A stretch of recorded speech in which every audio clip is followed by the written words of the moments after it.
West. Yeah, steakhouse right in the middle of the construction. Yeah. Okay. South Jordan Middle School has a similar policy as far as not allowing the children to go. They will bus, both the elementary school and the middle school will bus them if they can. Except they're all sharing buses.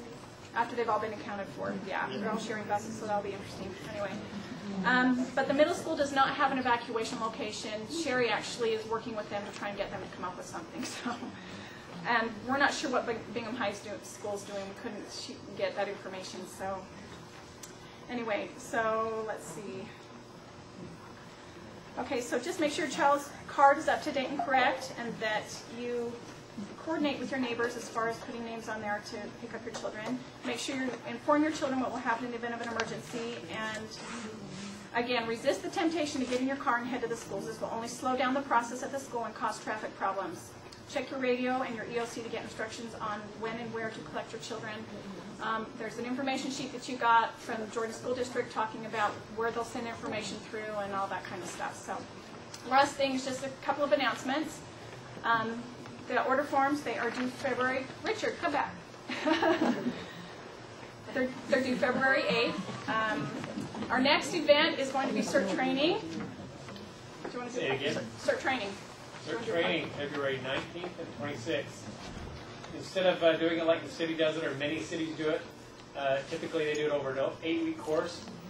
We have 2 Saturdays that we take care of. The first Saturday is really a marathon Saturday. It's from 8 o'clock in the morning till 9 o'clock at night. A long time, but bear with it. We'll give you breaks, just small breaks. So give you a few breaks for food. And anyway, and then the next Saturday is just kind of a follow-up, and then we'll have actually a drill afterwards to kind of test your skills and help you kind of install in the what you do. The CERT training is really important because after a disaster, especially an earthquake, we will not have emergency services to help us. We are going to have to rely on ourselves and each other. And being CERT trained helps you know best what to do, how to help the most people in the shortest amount of time. And that class is not just for stake members. If you want to invite others to come, please invite them to come. But it doesn't require you to have to go volunteer for the city or anything like that. It's meant to be to help yourself, your family, and your neighbors. Is there a cost? It's $45 for the equipment. They give you a hard hat and some different safety equipment because if you're not safe helping other people, then that's not a good thing.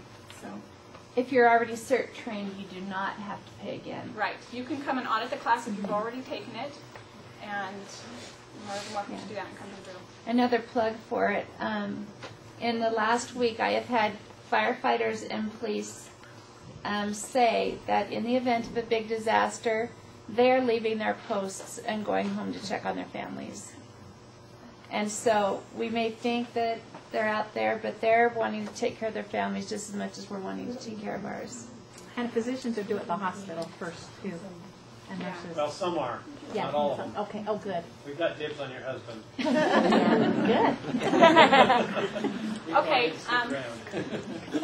Tammy had mentioned Goal Zero. They're a company that does solar products. We are specifically going to have them come and do a presentation because it's company specific. It will not be here at the church. We'll have another location. We will let you know where that is. So if you're In interested. fact, we are looking for a location for that class too. And this is a really exciting product they have as far as amperage and output, as far as the battery. It's a really neat product. They use it mainly for camping and for backpacking and lighting, things like that. And it's just really compact, a lot of amps for such a small battery. They're lithium batteries instead of nickel metal hydride or something else. So they're a neat deal. But Okay. we are looking for a place to have that. So if anyone has a Any ideas? location or something to be close, we're looking for that. South Jordan Elementary. Libraries booked. There's some places we check and they're booked or they cost money. We're trying to find something free. Is the elementary charge? I'm not sure. Sherry's been doing the looking, so I'm not sure what she's done. Okay, last thing is the Humboldt milk. We still have some left over. Sherry has that. If you were still interested in getting some of that milk, get in contact with her.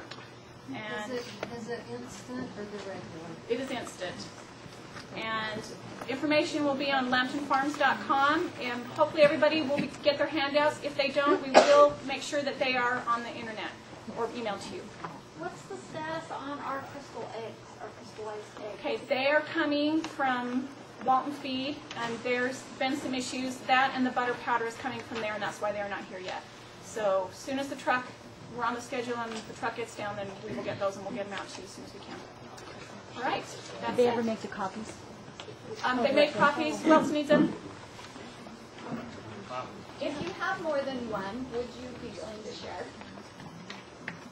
Okay, and we can make more copies if you're willing to stay. Otherwise, we will put them on the internet, and you can go to lambtonfarms.com, print them out. So anyway, thank you so much for coming.